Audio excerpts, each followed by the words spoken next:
Vasu song పాడితే విందామని కింద ఉన్న వాళ్ళందరూ కూడా చాలా క్యూరియస్‌గా స్టేజ్ వైపే చూస్తూ ఉంటారు. వాళ్ళందరి అటెన్షన్ వసు పైనే ఉంటుంది. కానీ పార్టీ హాల్‌కి అప్పుడే ఒకతను వస్తాడు. సో, అతన్నెవరు చూడరు. తను కూడా అలాగే ఎంట్రన్స్ దగ్గర వాల్‌కి జారబడి 2 చేతులు కట్టుకొని వసుని అలాగే చూస్తూ ఉంటాడు. తను ఏం పాడుతుందా విందాము అని. అండ్ ఫైనల్‌గా వసు పాడడం స్టార్ట్ చేస్తుంది. తన వాయిస్‌లో ఏదో మ్యాజిక్ ఉంది. తన వాయిస్‌తో అందరినీ మెస్మరైజ్ చేసేస్తుంది. తన గొంతు నుంచి వచ్చే సౌండ్ చాలా సూతింగ్ ఉంటుంది. అందరి అటెన్షన్ వసు మీదే ఉంటుంది. ఆ ఎంట్రన్స్‌లో నిల్చొని ఉన్న వ్యక్తి కూడా వసు వాయిస్ విని ఇంకా తన వైపు స్మైల్ ఇస్తూ అలానే చూస్తూ ఉండిపోతాడు. వసు కొద్దిసేపు పాడగానే తను ఇంకా ఆ వాయిస్‌కి ఎంజాయ్ చేస్తూ ఊగుతూ ముందుకు నడుచుకుంటూ వెళ్తాడు. అప్పుడు వసు తనని చూసి సడన్‌గా ఆగిపోతుంది. వసు ఆపేసిన చోటు దగ్గర నుంచి అతను కంటిన్యూ చేస్తూ స్టేజ్ ఎక్కుతాడు. గిటార్ ప్లే చేస్తూ వసునే చూస్తూ మిగిలిన సాంగ్ పాడుతూ ఉంటాడు. వసు కూడా గుట్లు పెద్దవి చేసుకుని ఆశ్చర్యంగా తన వైపు అలా చూస్తూ ఉండిపోతుంది. అక్కడున్న వాళ్ళు కూడా తన వాయిస్ విని తన వైపు చూస్తూ ఉంటారు. తనెవరో మీరు ఆల్రెడీ గెస్ చేసే ఉంటారు. Yes, rock star Gautam. యూత్‌కి, అమ్మాయిలకి తనొక సెన్సేషనల్ సింగర్. సాంగ్ అయిపోయిన వెంటనే అందరూ క్లాప్స్ కొడతారు. సో, తన బ్యాచ్‌కి ఒకసారి చెయ్యి ఊపుతాడు హాయ్ అన్నట్టుగా. ఆ తర్వాత వసు వైపు చూసి స్మైల్ ఇస్తాడు. నైస్ వాయిస్ అంటాడు. థ్యాంక్ యూ సో మచ్ అంటుంది వసు. వసు చాలా హ్యాపీగా రిషి వైపు చూస్తుంది. కానీ రిషి అక్కడ ఉండడు. సాక్షి కూడా అక్కడ కనిపించదు. మీ పేరు అని గౌతమ్ అడగబోతూ ఉండగా వసు అక్కడి నుంచి స్టేజ్ దిగేసి వెళ్ళిపోతుంది రిషి కోసం.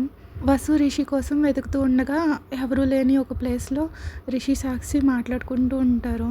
సాక్షి ఒక వాల్‌కి జారపడి ఏడుస్తూ ఉంటుంది. రిషి ఏమో తన చేతులు 2 వాల్‌కి సాక్షికి చెరొక సైడు పెడతాడు. సాక్షి రిషిని నెట్టి అక్కడి నుంచి బయటకు వచ్చేద్దాం అన్నట్టు ట్రై చేస్తూ ఉంటుంది. కానీ రిషి మాత్రం వదిలిపెట్టడు. వసు అయితే తనున్న చోటే అలా నిలబడిపోతుంది. తన మనసేమో అక్కడి నుంచి వెళ్ళిపో వెళ్ళిపో అని చెప్తుంది. కానీ తన శరీరం అక్కడి నుంచి ఒక్క అడుగు కూడా పక్కకు వేయట్లేదు. తను అనుకున్నట్టుగానే సడన్గా రిషి సాక్షికి ముద్దు పెడతాడు. సాక్షి ఏమో రిషిని వదిలించుకోవడానికి చాలా బలవంతంగా నెడుతూ ఉంటుంది. కానీ రిషి మాత్రం చాలా గట్టిగా పట్టుకుంటాడు తనని. వసు రిషిని ఆపుదామన్నట్టుగా ఒక్క అడుగు ముందుకు వేస్తుంది. కానీ సాక్షి కూడా తిరిగి రిషిని కిస్ చేయడంతో అక్కడే ఆగిపోతుంది. వాళ్ళిద్దరూ ముద్దు పెట్టుకుంటున్నారు అనేసి వసు అనుకుంటుంది. తన హార్ట్ బీట్ చాలా ఫాస్ట్గా కొట్టుకుంటూ ఉంటుంది. రన్ వసు రన్, ఆ సీరియస్ సింహం నిన్ను చూస్తే చంపేస్తాడు అని తనలో తానే అనుకుంటుంది. కానీ తన కాళ్ళు కూడా తనని మోసం చేస్తాయి. తను అక్కడి నుంచి కొంచెం కూడా కదలలేకపోతుంది. ఒక పక్కన రిషి సాక్షి ఏమో ఈ రోజే చివరి రోజు, ఇంకా రేపు పొద్దున్నే వాళ్ళు చచ్చిపోతారేమో అన్నట్టు ముద్దు పెట్టుకుంటూ ఉంటారు. రిషిది ఒక చెయ్యి ఆటోమేటిక్గా సాక్షి డ్రెస్ లోపలికి వెళ్ళిపోతుంది. ఇంకొక చేత్తోనేమో పైన షోల్డర్ దగ్గర స్ట్రాప్ని పట్టుకొని పక్కకు లాగుతాడు. సో, సాక్షి షోల్డర్ పైన ముద్దు పెడుతూ ఉంటే తను గట్టి గట్టిగా సౌండ్స్ చేస్తూ ఊపిరి తీసుకుంటూ ఉంటుంది.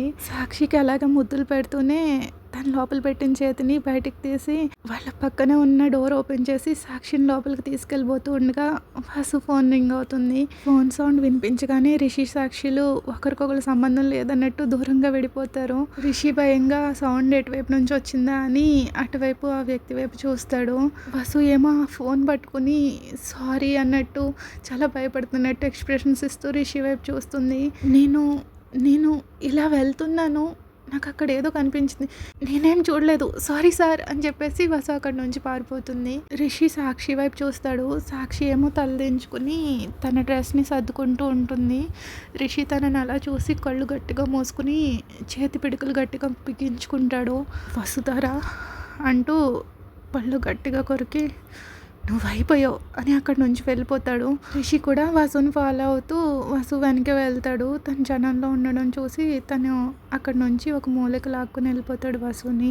సార్ నేను ఇంటెన్షనల్గా చూడలేదు సార్, నేను జస్ట్ అని వసు చెప్తూ ఉండగా రిషి వసుని గోడకి అటాచ్ చేసేస్తాడు. చాలా దగ్గరకుంటాడు. చాలా డేంజరస్గా కనిపిస్తాడు వసుకి. ఇంటెన్షనల్గా కాదా, మరైతే అక్కడికి ఎవరి కోసం వచ్చావు? 1 మినిట్, నన్ను ఫాలో అవుతూ వచ్చావా ఈ ఫోన్ ఏంటి, నీకు మీడియాకి ఏమైనా సంబంధం ఉందా, నీ ఫోన్ ఒకసారి నాకు ఇవ్వి అంటూ వసు ఫోన్ లాక్కుని గ్యాలరీ ఓపెన్ చేస్తాడు. వసు వాళ్ళ పిక్చర్స్ కానీ వీడియో కానీ ఏమైనా తీసిందా అని చెక్ చేస్తూ ఉండగా, సార్ ఏం చేస్తున్నారు, నా ఫోన్ నాకు ఇవ్వండి, నా పర్సనల్స్ ఎలా చెక్ చేస్తారు మీరు అని వసు అంటూ ఉంటే రిషి మాత్రం పట్టించుకోడు తనని. సో ఏమీ తీయలేదని తెలుసుకున్న తర్వాత తన ఫోన్ తిరిగి తనకి ఇచ్చేస్తాడు. నువ్వు అక్కడ ఏం చూడలేదు అర్థమైందా అని సీరియస్గా అంటాడు. ఆహా అని వసు తల అడ్డంగా ఊపుతుంది. గుడ్ అని చెప్పి వసుని వదిలేసి రిషి వెళ్తూ ఉండగా వసు వెనకాల వెళ్తుంది. సార్ సార్ సార్ అంటుంది. ఏంటి అని వసు వైపు తిరుగుతాడు. మీ ఫేస్ పైన లిప్స్టిక్ మార్క్ ఉంది అంటూ అక్కడ చూపిస్తుంది. రిషి వెంటనే తన కర్చీఫ్ తీసుకుని దాన్ని తుడుస్తూ ఉంటాడు. సార్ అక్కడ కాదు ఇక్కడ అంటూ తన చున్నీతో రిషి ఫేస్ని తుడుస్తుంది. రిషి వసు వైపు అలా చూస్తూ ఉంటాడు తను తుడుస్తూ ఉంటే. అయిపోయింది సార్ అంటుంది. ఓకే ఫైన్ అని చెప్పేసి రిషి అక్కడ నుంచి వెళ్ళిపోతాడు. లోపలికి వెళ్ళేసరికి ఆల్మోస్ట్ పార్టీ అయిపోతుంది. రిషి తన ఫ్రెండ్స్ దగ్గరికి వెళ్తాడు. వసు కూడా వెనకాలే తన ఫ్రెండ్స్ దగ్గరకు వస్తుంది. మొత్తం వసుని చూడగానే వెంటనే పరిగెట్టుకుంటూ వచ్చి తన షోల్డర్ పైన చేసి ఇలా అంటాడు. ఫైనల్లీ కనిపించావు, సడన్గా మాయమైపోయావు, నీకోసం పార్టీ అంతా వెతికాను అంటాడు. సో పక్కకు తిరిగి చూస్తే గౌతమ్ సార్ నేను మీకు చాలా పెద్ద ఫ్యాన్ని, can I take a selfie with you sir అంటూ ఎగ్జైటెడ్గా జంప్ చేస్తూ అడుగుతుంది. తను అలా ఎగ్జైట్ అవుతుంటే గౌతమ్ నవ్వుకుంటాడు.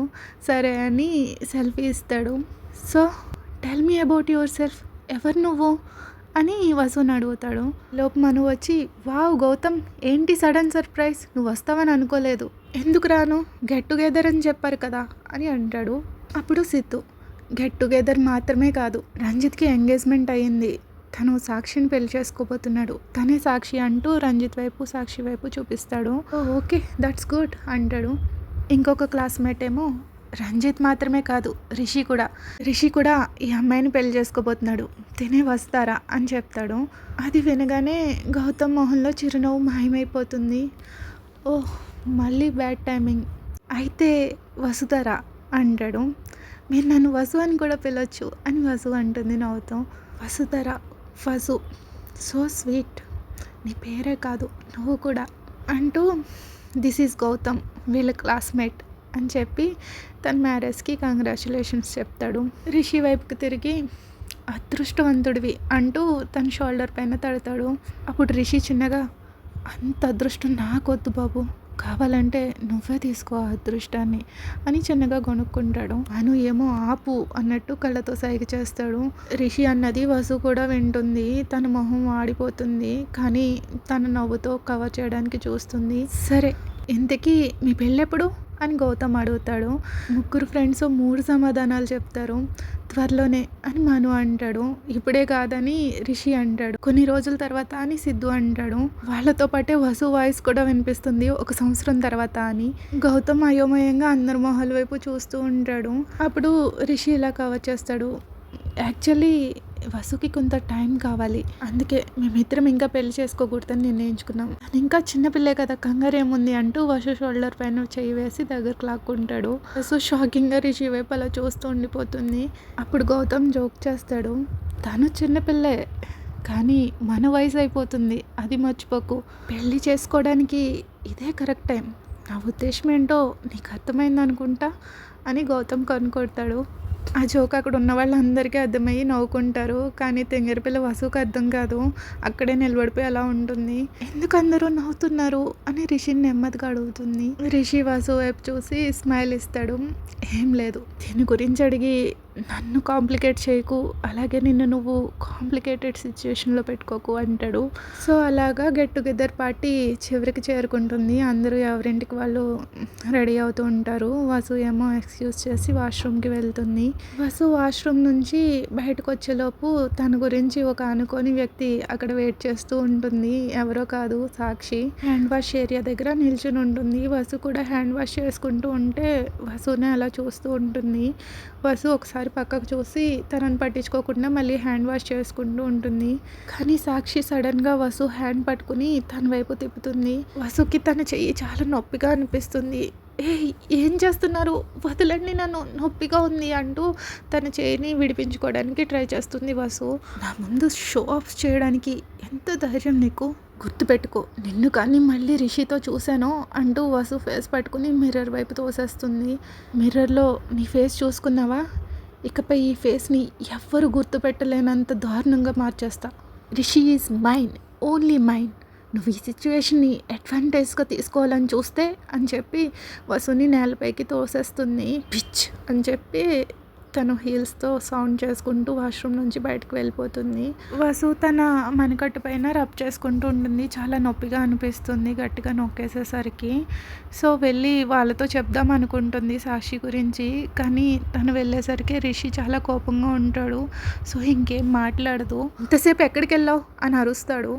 వాష్రూమ్ వాటెవర్, కార్ ఎక్కు అంటాడు. వసు కార్ ఎక్కుతుంది.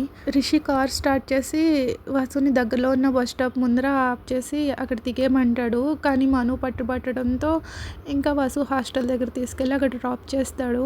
నెక్స్ట్ డే మార్నింగ్ అందరూ ఎప్పట్లాగే వాళ్ళ వర్క్ కోసం ఆఫీస్కి వెళ్తారు. రిషి ఆఫీస్లో అడుగు పెట్టగానే వసు నవ్వుతూ వెల్కమ్ చెప్తుంది. వసు అసలు నిన్నేమీ జరగలేదు అన్నట్టు చాలా క్యాజువల్గా ఉండేసరికి రిషికి ఆశ్చర్యం వేస్తుంది. గుడ్ మార్నింగ్ సార్, మీరు ఈ రోజు నుంచి నాలో కొత్త వసుని చూస్తారు. నేను ఈ కంపెనీ కోసం కష్టపడి వర్క్ చేస్తాను సార్. రిషి వసుని పైనుంచి కిందకి ఒక లుక్ ఇస్తాడు. ఇరిటేట్ అవుతున్నట్టు చూసి తల అడ్డంగా ఊపి లిఫ్ట్ దగ్గరికి వెళ్తూ నీకు నచ్చింది చెయ్యి, కానీ నన్ను మాత్రం డిస్టర్బ్ చేయకు అని చెప్తాడు. రిషి తన ఫ్లోర్కి చేరుకున్నాక తన క్యాబిన్కి వెళ్ళేసరికి అప్పటికే వాళ్ళ విఐపి క్లయింట్ అక్కడ కూర్చుని ఉంటాడు. గౌతమ్ రిషి రావడం చూసి స్మైల్ ఇస్తూ హాయ్ బ్రో అంటాడు. రిషికి అర్థమైపోతుంది మళ్ళీ వీడు ఏదో కేసుతో వచ్చాడు అని తల అడ్డంగా ఒప్పుకుని వెళ్ళి తన చైర్లో కూర్చుంటాడు. అసలు నీతో నాకు ఏం చేయాలో అర్థం కావట్లేదు. ఒక్కచోట కూడా ప్రాపర్గా ఉండలేవా? ఎప్పుడు ఏదో ఒక ఇష్యూలో తలదూర్చకుండా ఉండలేవా? అసలు నువ్వు ఇంత వైలెంట్గా ఎలా తయారయ్యావు గౌతమ్?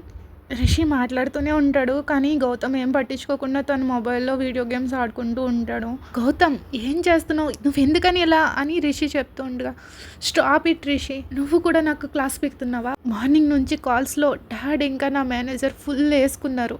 ప్లీజ్ ఇప్పుడు నువ్వు కూడా స్టార్ట్ చేయకు అంటాడు. ఏంటి ఈ స్మెల్, నిన్న పార్టీలో తాగింది సరిపోలేదా, నువ్వు మళ్ళీ వెళ్ళావా అని అడుగుతాడు రిషి. అవును వెళ్ళాను, ఎందుకంటే నేను చాలా సంతోషంగా ఉన్నాను. చాలా ఇయర్స్ తర్వాత నేను కోరుకునే విధంగా ఉండే వ్యక్తి నాకు కనిపించారు. సో ఆ హ్యాపీనెస్లో నేను కొంచెం ఎక్కువే తాగాను. ఎంతంటే ఇంకా కంట్రోల్ కోల్పోయేంతలా. నా పాటికి నేను బార్లో హ్యాపీగా తాగుతూ ఉంటే ఒకడు వచ్చి నన్ను ఇరిటేట్ చేశాడు. నా పర్మిషన్ లేకుండా నా ఫోటో తీశాడు. నేను మర్యాదగానే వాడిని నా ఫోటో డిలీట్ చేయమని చెప్పాను. కానీ వాడు నా మాట వినలేదు. ఇంకా వాడు నా నరాల్లోకి ఎక్కిపోయాడు. వెంటనే వాడు ఫోన్ తీసి నాలుకేసుకొట్టా. ఆ తర్వాత వాడు నా మీద ఫైట్కి వచ్చాడు, నేను వాడి మీద. అలా అలా జరిగిపోయింది. కాబట్టి ఇందులో నా తప్పేమీ లేదు. ముందు వాడే స్టార్ట్ చేశాడు. సో నా లీగల్ అడ్వైజర్గా ఈ కేసులో నుంచి నన్ను బయటకు తీసుకొచ్చే బాధ్యత నీదే అంటూ చైర్లోంచి లేస్తూ వాళ్ళంతా విరుచుకుని వెళ్ళి సోఫాలో పడుకుంటాడు. చెయ్యకపోతే చేస్తానా? 1 సంవత్సరం పాటు నిన్ను భరించాల్సిందే. అనవసరంగా 1 సంవత్సరం పాటు అగ్రిమెంట్ చేసుకున్నా నీతో. నా కంపెనీ కోసమైనా నీ బాధ్యత నేను తీసుకోవాలి అని రిషి అంటాడు. That's my friend. అది మా రిషి అంటే, ఆల్వేస్ ప్రొఫెషనల్, పర్ఫెక్షనిస్ట్ అంటూ లేచి కూర్చొని సడన్గా రిషి వైపు చూస్తాడు. రిషి ఏమో సీరియస్గా కేస్ ఫైల్స్ని స్టడీ చేస్తూ ఉంటాడు. పాపం వసు, నీలాంటి పిచ్చోడిని పెళ్లి చేసుకుంటున్నందుకు నాకు తనపైన చాలా జాలేస్తుంది అంటాడు గౌతమ్. రిషి తన చైర్లో నుంచి లేస్తూ తన గురించి నీకు అంత ఆందోళనగా ఉంటే తనని నువ్వే తీసేసుకో అంటాడు రిషి. గౌతమ్ కూడా వెంటనే సోఫాలోంచి లేచి ఆర్ యూ సీరియస్ రిషి? నువ్వు తొందరపడి ఏమనుకు. ఎందుకంటే నేను ఒక్కసారి తనని తీసుకుంటే ఈ ప్రపంచం ముక్కలైపోయినా సరే, నువ్వు తన గురించి ఎంత ఏడ్చినా సరే నేను తిరిగి తనని నీకు ఇవ్వను అని చెప్పేసి మళ్ళీ సోఫాలో పడుకుని పోతాడు. అయినా ఇలాంటి అమ్మాయిని నేను ఎవరికైనా ఎందుకు వదులుకోవాలి అని కళ్ళు మూసుకుని కొనుక్కుంటూ ఉంటాడు గౌతమ్. రిషికి తన మాటలు క్లారిటీగా ఉండవు కానీ వినిపిస్తాయి. రిషి గౌతమ్ వైపు కొంచెం డౌట్ఫుల్గా చూస్తాడు, ఏమంటున్నాడో అర్థం కాక. గౌతమ్ ఏమో కళ్ళు మూసుకుని నిద్రపోతూ ఉంటాడు. రియల్లీ నా కంపెనీలో నా క్యాబిన్లో నిద్రపోతాడా అనుకుని చాలా అడ్డంగా ఒప్పుకొని వెళ్ళి ఫైల్ తీసుకుని మళ్ళీ తన చైర్లో కూర్చొని తను వర్క్ చేసుకుంటూ ఉంటాడు. ఫ్రెండ్స్, ఇక్కడ ఒక చిన్న క్లారిటీ ఏంటంటే, గౌతమ్కి రిషి వసు లవ్ మ్యారేజ్ అని తెలుసు, తనకు తెలిసినంత మట్టుకి. సో రిషిని ఆట పట్టిస్తున్నట్టు ఆ డైలాగ్ చెప్తాడనమాట. వన్స్ నువ్వు వసుని వదిలేస్తే ఆ తర్వాత నువ్వు నన్నొచ్చి ఎంత బ్రతిమలాడినా నీకు నీ వసుని ఇవ్వను అన్నట్టుగా కొంచెం జోక్ చేస్తున్నట్టు చెప్పినట్టు చెప్తాడు. అండ్ ఇంకా నేను మీకు ఆల్రెడీ చెప్పాను ఏ ఎపిసోడ్ స్కిప్ చేయకండి, ఒకదానికొకటి కనెక్ట్ ఉంటుంది అని. వసు తన ఇంట్రడక్షన్ వీడియోలో చెప్పింది, మీకు గుర్తుందో లేదో, తనకి సింగింగ్ అంటే చాలా ఇష్టం అని. కానీ తను సడన్గా ఈ లా ప్రొఫెషన్లోకి ఎందుకు మారిపోయింది అన్నది సీక్రెట్ అని కూడా చెప్పుకున్నాము. సో గాయస్, మీరు స్కిప్ చేయకుండా వింటే ప్లీజ్ కనెక్ట్ అవుతారు. ఒకదానికొకటి చాలా ఇంటర్లింక్స్ ఉంటాయి కాబట్టి ప్లీజ్ స్కిప్ చేయకుండా వినండి. ఏ ఎపిసోడ్ అయినా సరే మిస్ అయిన ఎపిసోడ్స్ ఉంటే కూడా వాటిని కూడా వినండి. ఓకే ఫ్రెండ్స్, మీకు అర్థమైందని అనుకుంటున్నాను. మీకు కనుక ఈ ఎపిసోడ్ నచ్చితే please like, share, subscribe. Thank you for listening. Bye bye.